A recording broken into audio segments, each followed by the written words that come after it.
Muy bien, vamos a continuar ahora con lo que es hemorragia digestiva baja y hablar brevemente sobre lo que son los distintos tipos de cáncer en el tubo digestivo. Hemorragia digestiva baja la vamos a definir como aquel sangrado que proviene por debajo del ángulo de Treitz hasta el recto. La clínica puede presentarse como shock hipovolémico en los casos sumamente graves, ¿sí? Como proctorragia, que es bastante común, la sangre roja pura en materia fecal, como melena, que en este caso es una presentación rara para lo que es hemorragia digestiva baja, es más propia de la hemorragia digestiva alta. Como síncope, justamente por el shock hipovolémico o por el descenso de la volemia, junto con la anemia, y el microsangrado crónico, la anemia ferropénica inexplicable, que normalmente la vamos a tratar de detectar con una videocolonoscopía y con un análisis de sangre oculta en materia fecal. De todos modos, el microsangrado crónico y la anemia de trastornos crónicos o anemia ferropénica suele aparecer en el cáncer de colon derecho. Y generalmente el cáncer de colon izquierdo tiene un cuadro mucho más obstructivo, tiene un cuadro más de presentar algún sangrado cuando lo presenta como proctorragia principalmente, o como melena. Las causas más comunes, por lo general, son cánceres o pólipos, ¿sí? Cáncer de colon o pólipo colónico, cualquiera de los dos sangra. Los divertículos, como complicación, también pueden sangrar. También en pacientes añosos podemos tener lo que se llama angiodisplasia. En los pacientes de 80 años, pacientes ya mayores, podemos tener una colitis isquémica. En los pacientes jóvenes, la colitis ulcerosa, que sangra mucho. Y también en pacientes de mediana edad o de cualquier edad, de enfermedad de Crohn, pero sangra menos que la colitis ulcerosa en general.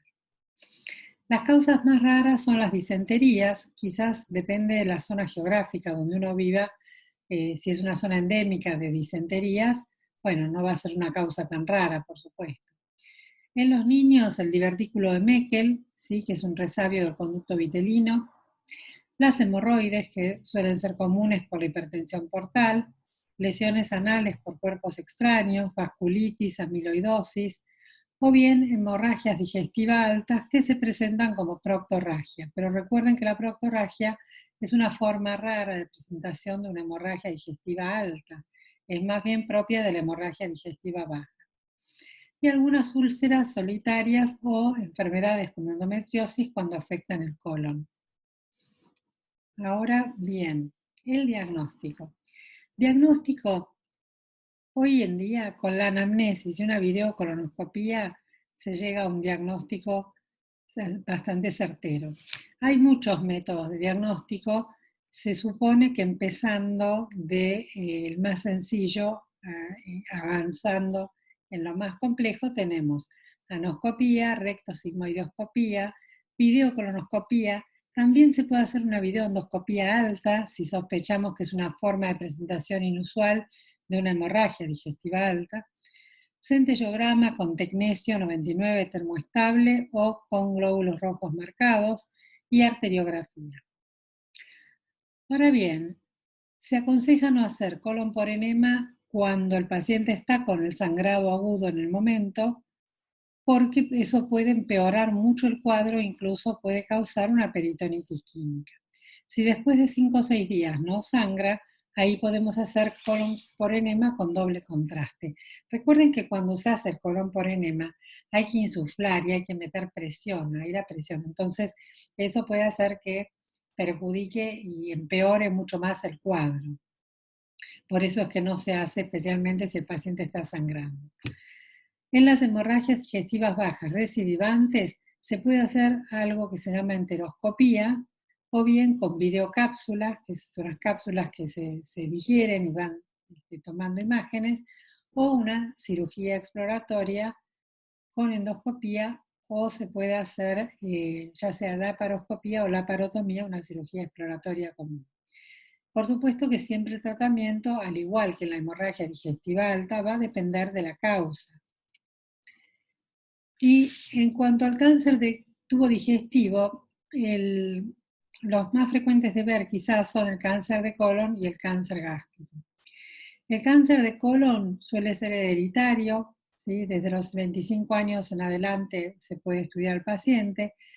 Suele haber genes afectados, como el gen APC, por ejemplo, o algunas patologías como la poliposis múltiple familiar, o algunas enfermedades, la enfermedad de Peutz-Jeghers, que también cursa con ampollas o llagas múltiples en la boca, la colitis ulcerosa y la enfermedad de Crohn. Frecuencia de localización, primero en el colon, en el recto, en el sigma, luego en el colon descendente y por último en el ciego. Y los cánceres de colon derecho son más raros de ver. La clínica cáncer de colon izquierdo empieza con un cambio en el ritmo evacuatorio. Muchas veces el paciente empieza a notar mucha más constipación, ¿sí? En el caso de que sea un cáncer histológicamente conocido como adenoma velloso, puede ser que curse con diarrea en lugar de constipación. Pero algún paciente que refiere algún cuadro obstructivo o algún cambio en el ritmo evacuatorio que nunca tuvo problemas con eso, es una sospecha de cáncer de colon. Y en el caso de colon derecho, lo que habíamos hablado cuando hablamos de hemorragia digestiva alta era el tema del microsangrado, ¿sí? Hay un microsangrado permanente, crónico, que nos va a dar una anemia ferropénica que no es explicable por otras causas que no sea por este cáncer de colon derecho. Complicaciones. Obstrucción es muy frecuente, ilio, puede dar perforación, peritonitis, hemorragia digestiva baja, por supuesto, formarse abscesos o hacer una citis tumoral. Si nosotros hacemos una paracentesis y punzamos el líquido acítico, vamos a encontrar células neoplásicas. El diagnóstico lo hacemos con la anamnesis, muy buena anamnesis, videocolonoscopía y marcadores tumorales como el carcinoma embrionario, que no es específico, y el CA199, que si bien es mucho más específico para cáncer de páncreas, está importantemente elevado en el cáncer de colon. Tratamiento, cirugía y radioterapia en todo lo que son ganglios pélvicos, ¿sí? Abdominopélvicos. Cáncer de páncreas, lamentablemente, es un cáncer que tiene muy mal pronóstico y es un cáncer que avanza muy rápido. Da distintas clínicas según dónde esté localizado, si está en la cabeza del páncreas, en el cuerpo o en la cola del páncreas. Factores predisponentes, pacientes diabéticos mayores de 19 años de edad, de 50 años de edad. En la cabeza lo que vamos a ver es la obstrucción del duodeno, que por lo general nos va a dar toda una clínica de síndrome coledociano. ¿Sí? Un paciente con vómitos, náuseas, ictericias, mala absorción, déficit de las vitaminas liposolubles, A, D, E, K. Y es el cáncer de páncreas, al igual que la pancreatitis, son cánceres, son patologías en realidad que dan mucho vómito. Mucho vómito, dan cuadros muy coledocianos y con mucho vómito permanentemente. Si invade el cuerpo, puede invadir el plexo solar también y dar dolor neuropático, sobre todo la parte lumbar cuando toca las vértebras, ¿sí? Cuando toca las vértebras lumbares, invade las lumbares, ahí da lumbalgia. Si invade la parte de peritoneo, va a dar esa ascitis tumoral de la que estábamos hablando, y también puede invadir el estómago y el colon, justamente por contigüidad, porque están ahí. La cola del páncreas, si el cáncer se ubica en cola del páncreas, es el que más tarde llegamos a diagnosticar, y lo que va a dar al principio es una diabetes tumoral, con una muy marcada pérdida de peso. ¿Qué es lo que pasa? En la cola del páncreas es donde tenemos los islotes de Langerhans con las células betas que generan la insulina. Entonces, por eso nos va a dar una diabetes, pero es de origen tumoral. Bien, el diagnóstico, muy buena anamnesis, tomografía, marcador tumoral, CA199, y hay un síndrome paraneoplásico, hay varios en general, pero hay un síndrome paraneoplásico que es característico de lo que es cáncer de páncreas, que es la trombosis migratis de Trousseau. Es una trombosis que migra, ¿sí? Se llama así, trombosis migratis de Trousseau, y también mucha depresión.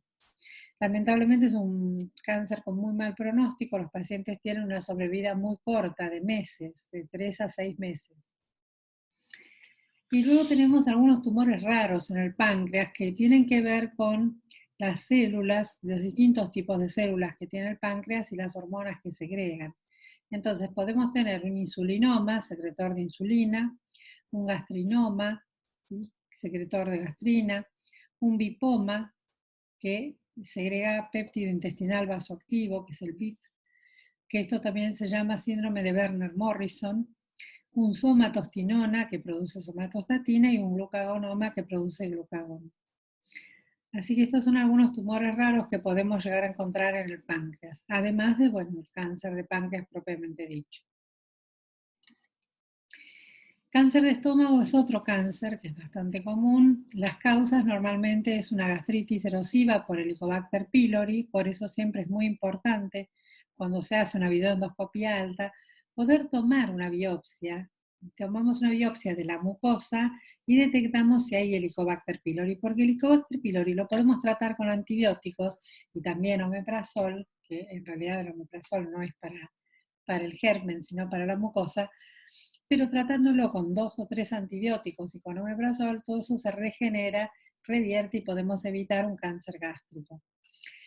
En general la clínica va a dar síntomas muy inespecíficos, da un cuadro de dispepsia que en realidad no nos dice mucho y a veces en algunos casos puede dar un síndrome pilórico. El síndrome pilórico por lo general vamos a tener una estenosis en el píloro porque se fibrosa, se hace como un rodete y se fibrosa el píloro, y eso nos va a dar muchos vómitos, principalmente vómitos de salina.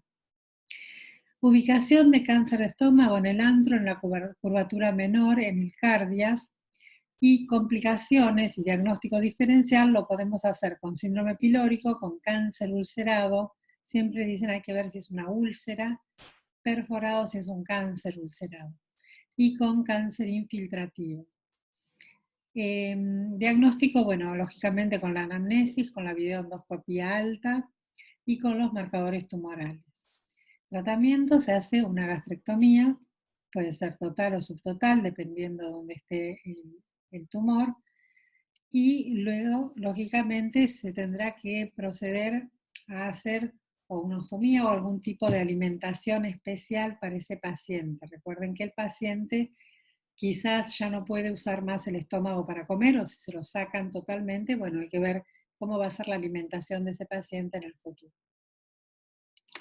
En el caso del linfoma y del GIST, que es el GIST es el cáncer de estroma, ¿sí?, de las células del estroma, si es por Helicobacter pylori, le damos antibióticos. Si no, bueno, hay que detectar a ver cuál es la causa. Pero bueno, la mayoría de los linfomas gástricos suelen ser por Helicobacter pylori. Da síntomas digestivos inespecíficos, como puede ser la dispepsia. Se puede ubicar en intestino delgado, en recto, en estómago, en distintos lugares. Hay que hacer una muy buena anamnesis y una tomografía. Por lo general, se puede recurrir a la tomografía PET, que es la de emisión de positrones, para ver que la glucosa marcada nos va a marcar el foco principal y las metástasis que puedan haber por otras partes a distancia o alrededor. El tratamiento, bien, si es para el linfoma por Helicobacter, damos antibióticos para Helicobacter pylori, y dentro de ellos tenemos metronidazol, claritromicina, amoxicilina. Ahora ya cuando veamos bien todo lo que es Helicobacter pylori, vamos a hablar del tratamiento específico. Y luego tenemos los cánceres de vía biliar, que también son de mal pronóstico, al igual que el cáncer de páncreas. Dan muchas metástasis en el hígado. Recuerden que la vesícula biliar está abajo del hígado. También puede dar ampulomas, que es el cáncer de la ampolla de Vater. Tienen sobrevida muy corta, igual que el cáncer de páncreas, son muy pocos meses y realmente muy poca gente se puede salvar. Por lo general tiene una mortalidad muy alta. Hay un signo semiológico que se llama signo de Bard, que es para el cáncer de cabeza de páncreas en realidad, pero lo que se va a notar allí es que tenemos una vesícula palpable, no dolorosa. Cuando la vesícula está sumamente inflamada, pero no es dolorosa, hay que sospechar de un cáncer de cabeza de páncreas. Eso es lo que se llama signo de Bard. La vesícula en porcelana es una patología donde se va a ver si uno hace una ecografía o si uno hace una radiografía de pie, se ve toda la vesícula blanca. Entonces esto hay que resecarlo quirúrgicamente porque la mayoría de las veces desarrolla cáncer. Lo mismo si encontramos un pólipo dentro de la vesícula biliar, también hay que resecar la vesícula biliar. En el hígado el cáncer más frecuente son las metástasis secundarias a otros cánceres. Pero el primario de hígado es el hepatocarcinoma. Causa de hepatocarcinoma, cirrosis, hemocromatosis y también, por supuesto, hepatitis B y C, las hepatitis que cronifican, principalmente la C. Diagnóstico: hay que hacer ecografía una vez por año, marcador tumoral para el hígado es la alfa-fetoproteína y además conviene hacer toda la serología para hepatitis B y hepatitis C todo el tiempo. Trasplante hepático en pacientes que no son alcohólicos, es decir, aquellos pacientes que no tienen problemas de alcoholismo y que tienen cáncer que no sea por cirrosis, se puede hacer un trasplante hepático. El síndrome carcinoide es un síndrome que se da por lo general en el apéndice y es una neoplasia de crecimiento muy lento. No tiene mucha sintomatología, pero sí da muchas metástasis en el hígado. Cursa con un aumento muy marcado de la serotonina y lo que se hace es un tratamiento con octeotride. Octeotride es el análogo de la somatostatina. Bueno, muchas gracias. Vamos a continuar en el siguiente video. Hasta luego.